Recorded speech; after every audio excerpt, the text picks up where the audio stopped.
Swara and Rohan live in the high-density districts of Mumbai and Los Angeles, navigating a daily reality defined by chronic illness. Swara's medical history is a record of thalassemia major, a severe hemoglobin deficit, while Rohan's files document a lifetime of sickle cell crises. In 2024, a genetically modified catalyst entered the global food supply and interacted with these specific genetic signatures. These conditions were never cured. Instead, the catalyst repurposed their diseases, turning their failing blood into a conduit for planetary energy. Inside Swara's marrow, where blood lacked iron to carry oxygen, glowing kinetic pathways now bridge the gap, processing atmospheric ether.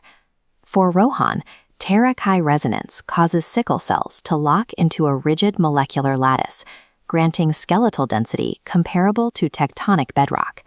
One carries the volatile weightlessness of the sky, the other the crushing gravity of the earth. In a world where every use of power triggers a metabolic invoice, their opposing physical needs make them a single necessary unit for survival. This biological shift is monitored by Cyto Industrial's satellite network. Their resonance spectral imaging arrays scan for the specific electromagnetic frequencies emitted by activated Sendonti DNA. A minor exertion of power, even an accidental flare to stabilize a falling building, registers as a sharp ping on the corporate grid. It marks the exact GPS coordinates for extraction. Once the signal is locked, VedaCorp deploys harvester units. These teams use wideband jammers to wash out local communications, cutting the sovereign off from any digital or physical help. The corporate manual codifies this as a clinical retrieval.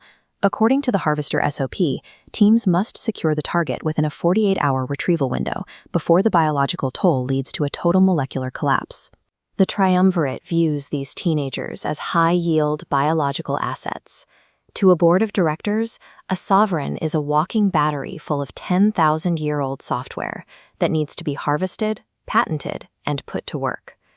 Swara and Rohan are eventually cornered in a service alley, blocked by a harvester team equipped with the latest in dampener technology and forensic sedation. Forced to defend themselves, Swara pulls directly from the city's power grid. Violet serpents of kinetic energy coil around her arms, turning her skin translucent as she shifts into a high-resonance state. Rohan slams his palms into the asphalt. He lets the tectonic resonance flow through his marrow, making the ground ripple and then lock rigidly around his boots, turning him into an immovable anchor for his partner.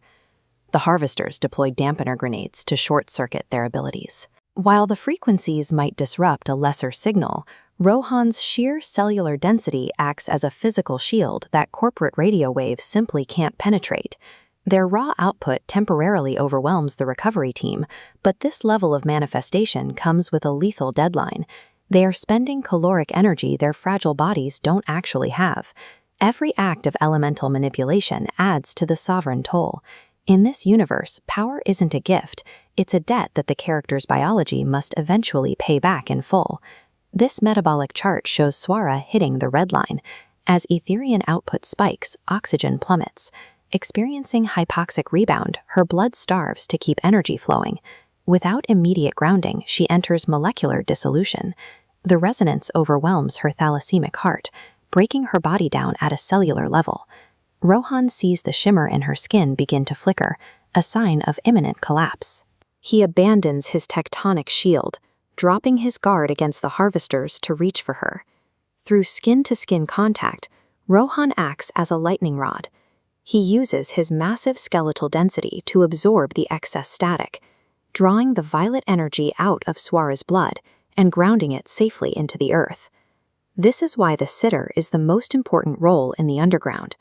Survival depends on the radical willingness to take on another person's pain to prevent their destruction. With the harvesters closing in, they have one remaining option to vanish: the static dump evasion protocol.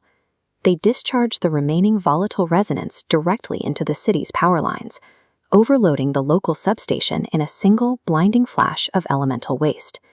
This creates a total whiteout on the Cyto industrial feed. For several minutes, the satellite sensors are blinded by the ambient noise, erasing the tracking vectors the harvesters were using to hunt them. They move through the blackout, following the geodesic ley lines. These are natural seismic waveguides that Rohan can feel through his feet, allowing them to navigate the city by touch rather than sight. They aren't trying to fight a war. They are merging with the planet's own electromagnetic static. In a world of total surveillance, the Earth's natural noise is the only place left to hide. They find their way to a hidden sanctuary, an abandoned hospital wing that the underground has repurposed as a shelter for the newly awakened. This room was once part of an oncology clinic. The thick concrete and lead-lined walls were designed to keep radiation in, but they work just as well at keeping the sovereign flare from leaking out. Inside this lead shield, their biological signatures are invisible to the corporate grid. They can breathe, rest, and recover without alerting a single satellite. Vetacorp's entire model relies on treating the Sendanti as isolated units for extraction. They see a disease to be managed and a power to be siphoned, but the underground survives because it prioritizes the network over the individual. By sharing the metabolic toll and grounding each other's resonance, they have created a communal defense that corporate patents were never designed to contain. In this universe, the physical connection between the anchor and the air is the only thing that actually keeps the gods alive.